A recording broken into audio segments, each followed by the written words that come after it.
أشهد أن محمد رسول الله۔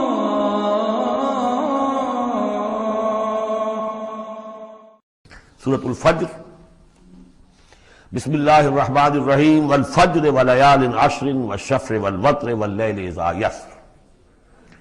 یہ قسمیں جو ہیں پہلے جیسے کہ اس کی مشکلات القرآن میں سے ہیں اور اس طرح کے دورے میں اس میں بحث نہیں ہو سکتی، لیکن یہ کہ فجر عام خیال یہ کہ اس سے مراد ہے 10 ذی حج کی جو فجر ہوتی ہے جس کے بعد کہ نحر ہوتا ہے، قربانی ہوتی ہے، وہ گویا کہ کلائمیکس ہے پھر حج کے افعال کا۔ وَلَيَالٍ عَشْرٍ، اور اس سے پہلے کی 10 راتیں، ظاہر بات ہے کہ 10 تاریخ جب ہوگی تو 10ویں رات گزر چکی ہے، تو یکم ذی الحج سے لے کر اور 10 ذی الحج تک کی یہ 10 راتیں جو ہے گزر چکی ہیں۔ وَالشَّفْعِ وَالْوَتْرِ، اور ایک 10 راتیں وہ ہے کہ جو عشرہ رمضان مبارک میں ہیں، اس میں شفع اور وتر کا فرق ہے، جفت اور طاق کا۔ طاق میں پھر لیلۃ القدر ہے۔ ویسے یہ کہ یہ طاق رات کون سی ہوتی ہے، اب اس کے بارے میں کافی کچھ ایک مسائل پیدا ہو چکے ہیں کہ اب ہماری جو ہے آج کی 25 تاریخ ہے اور سعودی عرب میں 26 ہے، کل ہمارے ہاں 26 ہوگی، وہاں 27 ہوگی، اور یہاں ہمارے پاکستان میں بھی شمالی علاقوں میں پٹھانوں کے علاقے میں بہت سے علاقے ہیں جس میں کہ آج جو ہے وہ 26ویں ہے اور کل 27ویں ہوگی۔ یہ بھی ایک مسئلہ ہے اس وقت، لیکن اس وقت اس پر گفتگو کا موقع نہیں۔ بہرحال یہاں تک والشفع والوتر یہی خیال ہے کہ اس سے مراد ہے کہ یہ جو راتیں ہیں جو جفت اور طاق ہیں ماہ رمضان مبارک کے آخری عشرے کی۔ واللیل اذا یسر، اور رات اس گواہ ہے رات جب کہ وہ چلے۔ هل فی ذلک قسم لذی حجر، کیا اس میں ہے کوئی دلائل ہے، قسم ہے ان لوگوں کے لیے کہ جو عقل مند ہیں، ان میں جو نشانیاں ہیں ان چیزوں کے اندر جن کو کہ گواہی کے اندر پیش کیا گیا ہے۔ اب آ رہا ہے مضمون، الم تر کیف فعل ربک بعاد، تم نے دیکھا نہیں کیا کیا تھا آپ کے رب نے عاد کے ساتھ، قوم عاد کے ساتھ کیسے ہلاک کیا تھا۔ ارم ذات العماد، وہ ارم جو ستونوں والا تھا۔ خیال یہ ہے کہ ارم جو ہے یہ قوم عاد کا شاہی خاندان تھا، جیسے فراعنہ مصر کے، نماردہ عراق کے، تبع یہ تھے یمن کے، اور ارم جو ہے یہ قوم عاد کا جو خاندان تھا بادشاہی، ان کا لقب تھا۔ ذات العماد، اونچے اونچے ستونوں والا۔ اور اب جو اس شہر کی شداد جو ان میں ایک بہت بڑا بادشاہ گزرا ہے، اس کے آثار، اس کے کھنڈر موجود دیکھ لیے گئے ہیں کہ اس صحرا کے نیچے دبے ہوئے ہیں، اور 30 اس کے اوپر بڑے بڑے مینار بنے ہوئے ہیں اس شہر کی فصیل کے اوپر۔ تو ذات العماد جو بڑے ستونوں والا تھا، التی لم یخلق مثلھا فی البلاد، جیسے کہ اس سے پہلے کبھی دنیا میں نہیں بنائے گئے تھے۔ معلوم ہوتا ہے کہ ویسی تعمیر جو اس عاد کے بادشاہ شداد نے کی تھی شاید دنیا میں پہلی مرتبہ اتنا، اسی لیے شداد کی جنت مشہور ہے، اس نے وہ جنت بنا لی تھی اپنی، اس قدر وہاں پر ساز و سامان تھا۔ وَثَمُودَ الَّذِينَ جَابُوا الصَّخْرَ بِالْوَادِ، اور تم نے دیکھا کہ اس سمود کے ساتھ کیا کیا تمہارے رب نے، جنہوں نے چٹانوں کو، وادی میں چٹانوں کو تراش تراش کر محل بنا لیے، وہ تو اب بھی موجود ہیں، بڑے بڑے ہال، پھر بغلی کمرے، بڑے عمدہ ان کے جو مکان بنے ہوئے۔ وَفِرْعَوْنَ ذِي الْأَوْتَادِ، اور کیا کیا آپ کے رب نے فرعون کے ساتھ کہ جو میخوں والا تھا، اس کے جو کہ بڑے بڑے لشکر چلتے تھے، تو بہت سے خچر تو ایسے ہوتے تھے جن کے اوپر صرف جو خیموں کے کو کھڑے کرنے کے لیے میخیں ہوتی تھی وہی اٹھا کے چل رہے ہیں۔ کچھ اور بھی اس کے بارے میں آ رہا ہے، واللہ عالم۔ الذین طغوا فی البلاد، اصل بات یہ ہے کہ ان تمام قوموں نے سرکشی اختیار کی ملکوں میں، فاکثروا فیہا الفساد، ظاہر بات ہے جب اللہ کے خلاف سرکشی ہوگی تو خلق کے لیے فساد ہو جائے گا۔ اکثروا فیہا الفساد، اس میں بڑا فساد پیدا کر دیا۔ آج جو فساد ہے ہیوز اور ہیو ناٹس کا، نارتھ ورسز ساؤتھ، ایک فساد ہے، دنیا میں ہے، چل رہا ہے، جس طریقے سے کہ پیسہ کھینچ رہی ہیں یہ قومیں، G7 اور G9، یہ اگرچہ ان کے لیے بھی پرابلمز پیدا ہو رہے ہیں، اور بھی دور فلک ہیں ابھی آنے والے، ناز اتنا نہ کرے ہم کو ستانے والے، ان کی بھی اپنی جو ہے اندر سے رگیں کٹ رہی ہیں، لیکن بہرحال ایک زمانے میں انہوں نے فساد مچایا۔ ظہر الفساد فی البر والبحر بما کسبت ایدی الناس فصب علیہم ربک صوت عذاب، تو پھینکا اور دے مارا ان کے اوپر ان کے رب نے عذاب کا کوڑا۔ عذاب کا کوڑا تھا جس سے آل فرعون بھی ختم ہوئے اور وہ عاد بھی تباہ و برباد کر دیے گئے، قوم سمود نسیہ منسیہ کر دیے گئے۔ ان ربک لبالمرصاد، جان لو کہ تمہارا رب تاک میں بیٹھا ہوا ہے، گھات میں ہے، جو کوئی ایسی سرکشی کرے گا اس کا پھر یہی حشر کرے گا۔ یہ اب جو مضمون آ رہا ہے قرآن مجید میں بہت ہی اہم مضمون ہے۔ فَأَمَّا الْإِنسَانُ إِذَا مَا ابْتَلَاهُ رَبُّهُ فَأَكْرَمَهُ وَنَعَّمَهُ فَيَقُولُ رَبِّي أَكْرَمَنِ۔ انسان کا معاملہ یہ ہے کہ جب اس کا رب اسے آزماتا ہے، اسے عزت دیتا ہے، نعمتیں دیتا ہے، تو وہ کہتا میرے رب نے مجھے عزت دی۔ وَأَمَّا إِذَا مَا ابْتَلَاهُ فَقَدَرَ عَلَيْهِ رِزْقَهُ، جب اسے آزماتا ہے اور اس کا رزق جو ہے اس پر تنگ کر دیتا ہے، راشننگ کر دیتا ہے، تھوڑا تھوڑا دیتا ہے، فَيَقُولُ رَبِّي أَهَانَنِ، تو وہ کہتا ہے میرے رب نے مجھے ذلیل کر دیا۔ کلا، ایسا نہیں ہے۔ آپ کو کیا خرابی نظر آئی اس میں؟ کوئی شرک نہیں ہے۔ اس نے یہ تو نہیں کہا کہ مجھے نعمتیں دی ہے تو کوئی لکشمی بائی کی کرپا ہو گئی ہے، یہ تو نہیں کہا۔ اللہ نے، میرے رب نے مجھے عزت دے دی، اور اگر کہیں تنگی آ گئی ہے تو یہ میرے رب نے مجھے ذلیل کر دیا۔ توحید تو مکمل ہے نا یار، کہ کسی اور دیوی دیوتا، کسی اور الہہ کا تذکرہ نہیں ہے، رب ہی نے مجھے عزت دی، رب ہی نے مجھے ذلیل کیا۔ تو عز من تشاء و تذل من تشاء، اے اللہ تو ہی ہے جس کو چاہتا عزت دیتا ہے، جس کو چاہتا ذلیل کر دیتا ہے۔ تو کیا خرابی کیا ہے اس میں؟ اس میں خرابی یہ ہے کہ اس دنیا میں جو کچھ تمہیں ملتا ہے تم اسے عزت مت سمجھو، یہ امتحان ہے، اور اگر کبھی تنگی آتی ہے اسے ذلت نہ سمجھو، یہ بھی امتحان ہے۔ یہ برابر ہے، یہ تم نے اسے عزت سمجھا دھوکہ کھا گئے، اس کو ذلت سمجھا دھوکہ کھا گئے۔ چاہے توحید انٹیکٹ ہے آپ کی، لیکن توحید جو ہے وہ تو یوں سمجھیے کہ جڑ بنیاد ہے نا ہدایت کی، اس سے اوپر بھی تو منزلیں ہیں ہدایت کی کہ نہیں۔ یہ امتحان ہے۔ ایک لفظ جو کامن ہے، اذا ما ابتلاہ ربہ فاکرمہ، جب اسے ابتلا میں ڈالا اور ابتلا میں عزت دی۔ دیکھیں اب کرتا کیا ہے، صبر کر، یہ شکر کرتا ہے، اپنی جو بھی ہم نے اس کو نعمتیں دی ہیں وہ حقداروں کو ان کے حق ادا کرتا ہے کہ نہیں کرتا ہے۔ یہ عزت نہیں ہے، عزت تو تب ہوگی جب تم اس امتحان میں پورے اترو گے۔ ذالک یوم التغابن، وہ تو قیامت میں پتہ چلے گا کہ کس کے لیے عزت تھی، کس کے لیے نہیں۔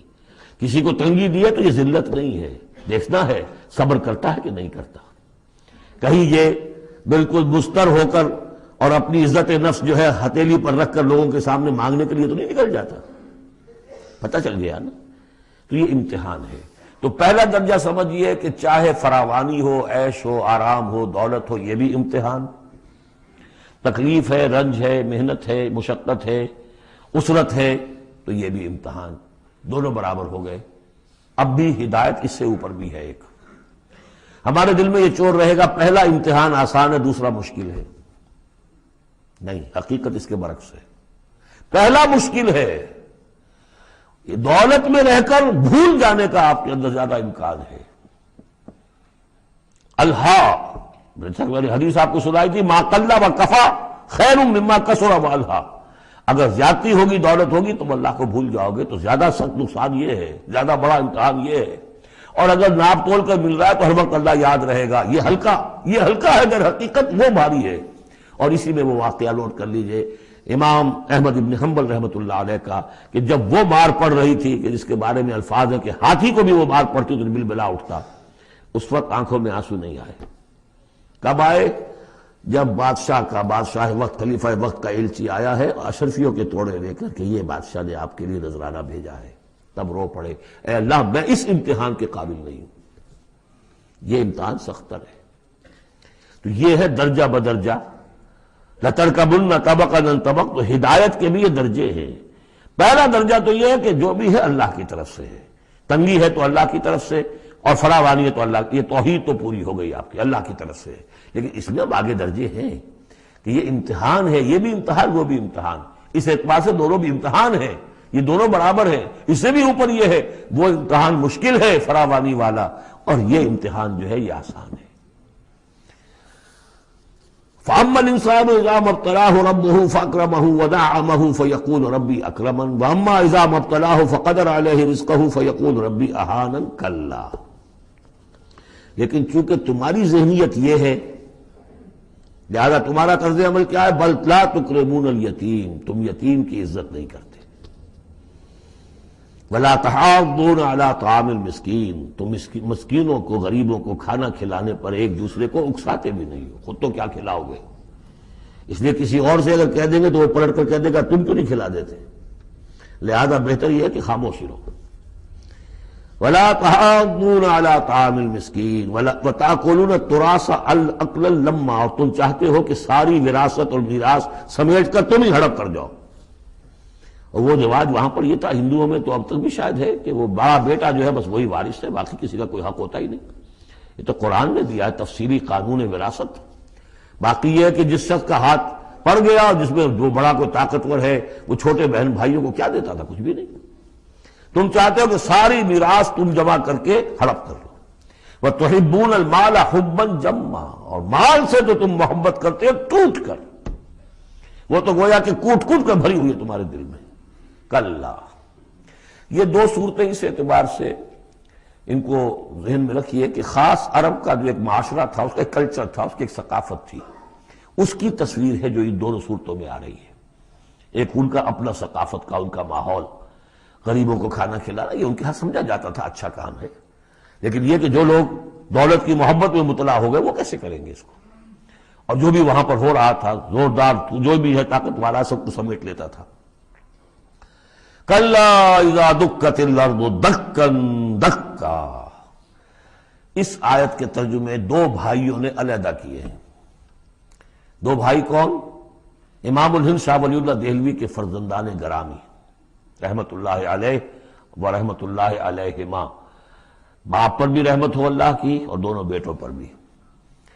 یہ موضع القرآن میں شاہ عبد القادر صاحب نے ترجمہ کیا ہے، جبکہ زمین کو کوٹ کوٹ کر پست کر دیا جائے گا، ہموار کر دیا جائے گا، اذا دکت الارض دکا دکا۔ اور جو ان کے بھائی ہیں شاہ رفیع الدین رحمہ اللہ، وہ کہتے ہیں کہ جبکہ زمین کو ریزہ ریزہ کر دیا جائے گا۔ اب عربی زبان کے اندر یہ سارے احتمالات ہوں گے، میں پہلے ترجمے کو ترجیح دیتا ہوں کہ زمین کو کوٹ کوٹ کر چپٹا کر دیا جائے گا، پھیلا دیا جائے گا۔ وَجَاءَ رَبُّكَ وَالْمَلَكُ صَفًّا صَفًّا، سورہ حاقہ میں آپ نے پڑھا تھا کہ اس روز فَيَوْمَئِذٍ فَإِذَا انشَقَّتِ السَّمَاءُ فَكَانَتْ وَرْدَةً كَالدِّهَانِ، یہ تو ہم نے پڑھا سورہ رحمان میں، اور پھر یہ کہ وہاں پڑھا بھربھرا سا ہو جائے گا، وَالْمَلَكُ عَلَىٰ أَرْجَائِهَا، اس کے کناروں کے اوپر جو ہیں وہ فرشتے ہوں گے، وَيَحْمِلُ عَرْشَ رَبِّكَ يَوْمَئِذٍ عرش ربک فوقہم یومئذ ثمانیہ، اور 8 فرشتے اس روز اللہ کے عرش کو لے کر اتریں گے۔ جاء ربک والملک صفا صفا، اس سے اندازہ ہوتا ہے کہ قصہ زمین برسر زمین ہی طے ہوگا۔ جو ہم نے کمایا، جو گنوایا، یہی کمایا یہی گنوایا، کوئی نیکی کمائی تو یہاں اور کوئی بدی کمائی تو یہاں، یہ سارا قصہ زمین زمین ہی پر ہوگا۔ زمین کو پھیلایا جائے گا، مدت کھینچا جائے گا، چپٹا کر دیا جائے گا، کوٹ کوٹ کر پہاڑ چڑھا دیے جائیں گے، وہ ریت روئی کے گالے بن جائیں گے، نہ اس میں کہیں کوئی موڑ ہوگا، نہ اونچائی ہوگی، نہ ڈھلوان ہوگی، سورہ طٰہٰ میں ایک بار سے۔ تو یہ ساری چیزیں کر کے پھر یہیں پر اللہ تعالیٰ کا نزول اجلال ہوگا، اس کی کوئی تجلی ہوگی جس کو لے کر کے خاص طور پر 8 فرشتے جو ہیں وہ نازل ہوں گے۔ وَجَاءَ رَبُّكَ وَالْمَلَكُ صَفًّا، فرشتے ہوں گے صفے باندھے ہوئے۔ وَجِيءَ يَوْمَئِذٍ بِجَهَنَّمَ، اور لے آئی جائے گی اس دن جہنم بھی، اور جیسا کہ میں نے عرض کیا غالباً وہ اسی زمین میں سے نکل آئے گی۔ یہی جو اندر موجود ہے، جو لاوا نکلتا ہے کبھی، ان تمام جو بھی یہ آتش فشاں پہاڑ ہوتے کہاں سے نکلتا ہے؟ یہ اندر ہے زمین کے، اگر اس کو کوٹ دیا جائے، اس کو کھینچا جائے تو وہی چیز ظاہر ہو جائے گی، سامنے آ جائے گی۔ واللہ عالم۔ یومئذ یتذکر الانسان وانیٰ لہ الذکریٰ، اس دن انسان کو سبق یاد آئے گا، یاد کرے گا، چیتے گا وہ انسان۔ یہ شاہ صاحب کا لفظ تھا، چیتے گا انسان، یاد آ جائے گا اسے کہ وہ کیا کر کے لایا تھا یہاں پہ، اور اسے پوری نصیحت حاصل ہو جائے گی۔ لیکن اب یہ نصیحت کس کام کی؟ یومئذ یتذکر الانسان وانیٰ لہ الذکریٰ، اب یہ کس لیے؟ اب تو اس کا کوئی فائدہ نہیں۔ وہ تو دنیا میں اگر تم نے دیکھا ہوتا، سوچا ہوتا، حقائق تم پر منکشف ہوتے تو فائدہ تھا، یہاں تو نہیں۔ یقول یا لیتنی قدمت لحیاتی، وہ کہے گا ہائے کاش میں نے اپنی زندگی کے لیے کچھ آگے بھیجا ہوتا۔ یہ لفظ نوٹ کیجیے، حیاتی، میری زندگی تو اصلی یہ ہے، آج معلوم ہوا مجھے۔ میں تو دنیا کی زندگی کو زندگی سمجھتا رہا، وہ زندگی نہیں تھی، وہ زندگی کی تمہید تھی، وہ ایک امتحانی وقفہ تھا۔ چھانٹی کرنے کے لیے اللہ تعالیٰ نے تمہاری بڑی طویل زندگی میں، وہ زندگی برطرز اندیشہ سود و زیاں ہے زندگی، ہے کبھی جاں اور کبھی تسلیم جاں ہے زندگی، تو اسے پیمانہ امروز و فردا سے نہ ناپ، جاویداں پہ ہم دواں ہر دم جواں ہے زندگی۔ اس زندگی کا تھوڑا سا حصہ کاٹ لیا موت کا وقفہ ڈال کر، یہ ہے آپ کا ٹیسٹنگ پیریڈ۔ خلق الموت والحیات لیبلوکم ایکم احسن عملا۔ تو امتحان پاس کرتے ہو اچھے مستقبل کے لیے، اس امتحان کو پاس کرنا تھا اس آخرت کے لیے۔ اب وہ کہے گا یقول یا لیتنی قدمت لحیاتی، کاش کہ میں نے اپنی زندگی کے لیے کچھ آگے بھیجا ہوتا۔ فیومئذ لا یعذب عذابہ احد، تو اس دن وہ عذاب دے گا کہ جیسا عذاب کوئی نہ دے سکے۔ لا یعذب عذابہ احد، اس کا سا عذاب نہ دے سکے کوئی اور۔ ولا یوثق وثاقہ احد، اور اس کا سا باندھنا نہ باندھ سکے کوئی اور۔